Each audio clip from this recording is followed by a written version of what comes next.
Hi everybody, it's Wendy Van Workum from the Lakeshore Museum Center, and I am talking to you today about a cool experiment that my kids and I were able to do. And what we did is we turned an old cell phone that we had into a cell phone microscope.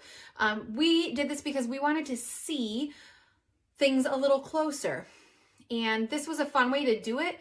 The reason that this is nice is I have a 4-year-old and we have this right here. It's a Carson 120X pocket microscope. It's got a little LED light and he can't actually look through the viewfinder very easily to see things. So although this has better magnification, it's a lot harder to use for younger kids who may or may not have an easy time looking through the viewfinder and then focusing the lens.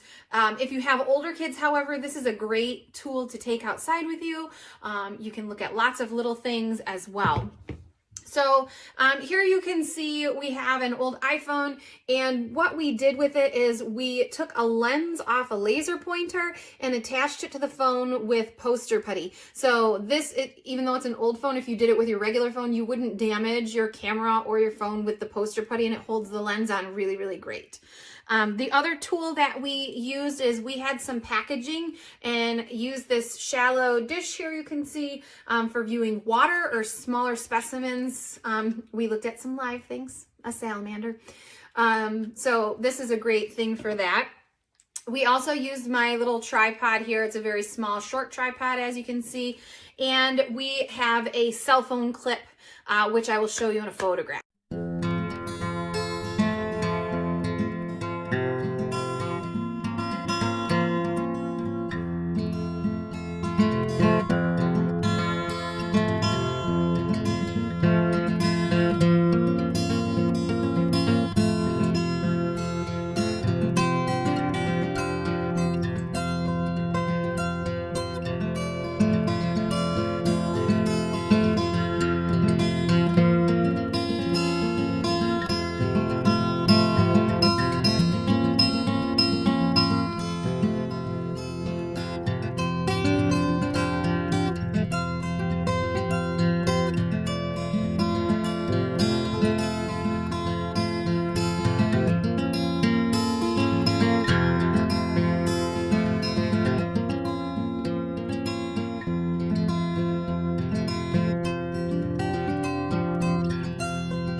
Okay, so I'm back.